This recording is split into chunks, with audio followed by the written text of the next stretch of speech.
সুপ্রিয় শিক্ষার্থী বন্ধুরা, দ্য স্টাডি বি চ্যানেলে তোমাদেরকে স্বাগতম। আমরা নবম দশম শ্রেণীর উচ্চতর গণিত নিয়ে আলোচনা করছিলাম। এই পর্যায়েতে উচ্চতর গণিত 1.2 এর আমরা নবম পর্বে আমরা 12 নং প্রশ্নটা নিয়ে আলোচনা করব। 12 নং প্রশ্নটাতে বলা আছে, যদি ফাংশন অফ আর এবং G of R and R function দ্বয় F of X equal X cube plus 5 এবং G of X equal X minus 5 to the power 1/3 দ্বারা সংজ্ঞায়িত হয়, তবে আমাদেরকে দেখাতে বলা আছে জি ইকুয়াল এফ ইনভার্স। তো এর আগেও আমরা দেখেছিলাম যে কয়েকটা মিনিং, যেমন মিনিংগুলোর মধ্যে ছিল কি, যে এটা হচ্ছে ডোমেন, এটা হচ্ছে কোডোমেন, এটা ডোমেন, এটা কোডোমেন। সো ডোমেন এবং কোডোমেন কিন্তু এখানে একই দেওয়া আছে, যে সবগুলোই হচ্ছে R. R means rational number. So plus minus যে কোনো মান হতে পারে, এটা তাকে বলা হয় রেশনাল নাম্বার। তো এই অঙ্কের সাথে যদিও এই বিষয়গুলো সম্পর্কিত না, তারপরও একটু বললাম। তো আমাদের এখানে যা যা দেওয়া আছে সেগুলো একটু লিখে নিই, একটু ছোট আকারে অঙ্কটা করব। এখানে ফাংশন অফ আর ইজ আর এবং জি অফ আর আর, এটার জন্য এই ফাংশন দ্বয়ের জন্য আমাদেরকে এখানে বলা আছে যে F of X equal X cube plus 5 এবং G of X equal X minus 5 to the power 1/3। So আমাদের প্রশ্ন দেখুন এফ ইনভার্সের কথা বলা হয়েছে জি থেকে। তো এফ ইনভার্স যেহেতু, তাহলে আমরা এটাকে ইনভার্স আগে করে নেব। এখন আমরা যে কাজটা করি, যে ধরি ইনভার্স বের করার জন্য যে পদ্ধতিটা, y equal F x equal আমরা ধরে নিই এক্স কিউব প্লাস 5, এই জিনিসটা আমরা ধরে নিলাম। বা আমরা এখান থেকে কি বলতে পারি, যে y equal X cube plus 5 বলতে পারি, কারণ আমাদেরকে বিপরীত ফাংশনটা বের করতে হবে।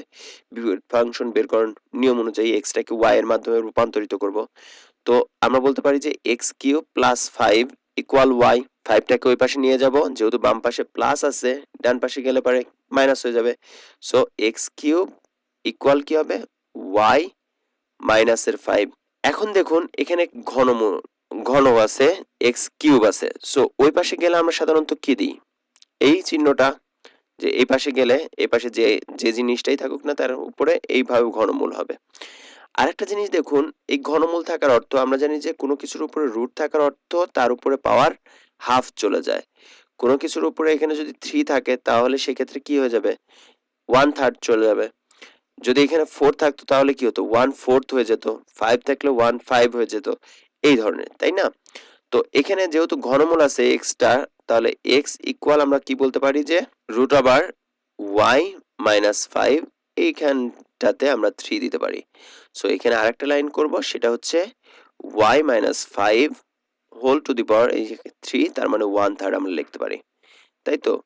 এখানে 1/3 লিখতে পারি। তো এটা পেলাম কি, এক্স এর মান। তো তাহলে আমরা কি বলবো, যে অতএব F of F inverse of X কি হবে, ওয়াই এর জায়গাটাতে এক্স আসবে, X minus 5 whole to the power 1/3। দেখুন তো এই অঙ্কটা অন্য কোনো একটা অংশের সাথে মিলে যাচ্ছে কিনা, এটার সাথে মিলে যাচ্ছে, তাই তো? যেহেতু এটার সাথে মিলে যাচ্ছে, এই কথাটা বাংলাতেও লিখতে পারেন, অথবা আপনি বলতে পারেন যে অতএব G of X equal F inverse of X. তাহলে আমরা এখান থেকেই বলতে পারতেছি কি, জি ইকুয়াল এফ ইনভার্স। এটাই দেখাতে বলা হচ্ছিল, এটাই দেখানো হলো। হোপফুলি প্রশ্নের সমস্যা থাকার কথা না। আমি চেষ্টা করছি একটু সহজ করে বোঝানোর জন্য। ডিপলি যে থিওরিগুলো আছে এই অঙ্কের ক্ষেত্রে, সেই জিনিসগুলো আমরা এখানে ওইভাবে তুলে ধরে নিই।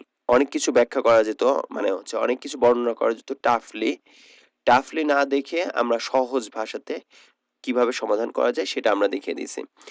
এরপর আসুন আমরা খ নং প্রশ্নটাতে চলে যাব। যদিও এই প্রশ্নটা একেবারে সহজ। খ নং প্রশ্নটাতে বলছে কি, যে এফ অফ আর অ্যান্ড আর ফাংশনটি F of X equal 5x minus 4 দ্বারা সংজ্ঞায়িত হলে y equal F inverse x নির্ণয় করতে বলছে। সো আমরা ধরেই নিচ্ছি যে y equal F inverse x, এটা তো আমরা ধরেই নিই, তাই না? তো আমরা একটু অঙ্কটাকে একটু বড় করে করার জন্য, অর্থাৎ যেহেতু একেবারে ছোট অঙ্ক, যার কারণে দুইটা লাইন যাতে বড় হয় সেটার একটু কাজ করি। যে এখানে দেওয়া আছে কি, এখানে এফ অফ আর অ্যান্ড আর, তাই তো? ধরি আমাদের যে জিনিসটা দেওয়া আছে সেই জিনিসটাই ধরি y equal F of x, এটা আমরা ধরে নিলাম। ধরে নিলাম। সো ইকুয়াল 5x মাইনাস 4, বা আমরা বলবো যে y ইকুয়াল 5x মাইনাস 4, বা আমরা বলতে পারি যে উল্টায় দিলে 5x মাইনাস 4 ইকুয়াল y, বা এখান থেকে আমরা যে জিনিসটা পারি 4টাকে ওই পাশে চেঞ্জ করে নিলে 5x ইকুয়াল y প্লাস 4, বা x ইকুয়াল আমরা কি পাই y প্লাস 4 ডিভাইড বাই 5। অতএব এখানে x এর মান পাইছি, তার মানে f ইনভার্স এর মানটা কি হবে, f ইনভার্স x এর মান কি হবে, y এর জায়গায় x প্লাস 4 ডিভাইড বাই 5।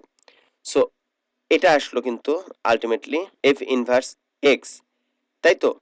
তো আমাদেরকে বলা হয়েছিল যে f ইনভার্স x বের করতে, তো আমরা এখানে f ইনভার্স x বের করলাম। সো সেটাই হচ্ছে সমাধান, এইটাই হচ্ছে এই প্রশ্নটার জন্য উত্তর, f inverse x। So hopefully সমস্যা থাকার কথা না।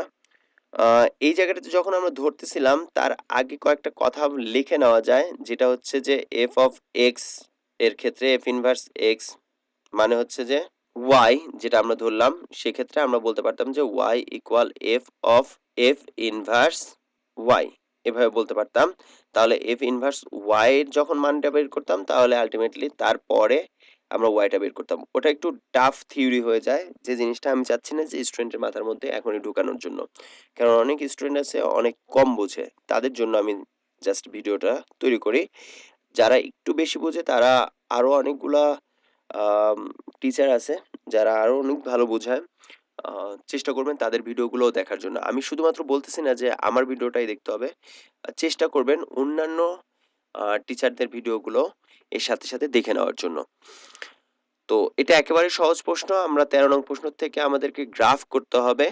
সো গ্রাফ করার আগে, শুরু করার আগে অবশ্যই গ্রাফ পেপারটা আপনাদের সাথে রাখবেন এই আশা ব্যক্ত করছি। আগামীকাল থেকে ইনশাল্লাহ আমাদের যে 13 থেকে প্রশ্নগুলোর বাকি সমাধানগুলো পেয়ে যাবেন। আর অবশ্যই অবশ্যই গ্রাফ পেপার সাথে রাখবেন, যাতে করে অঙ্কগুলো করার সাথে সাথে আপনারা গ্রাফ পেপারেও অঙ্কগুলো করে ফেলতে পারেন। এই ছিল 12 সম্পূর্ণ সমাধান। রিকোয়েস্ট করব, অনেক রিকোয়েস্ট করি আপনাদেরকে, রাখবেন হয়তো এই ওয়েবসাইটটাতে একবার ভিজিট করে আসবেন প্লিজ। ধন্যবাদ সবাইকে। আসসালামু আলাইকুম রহমতুল্লাহ।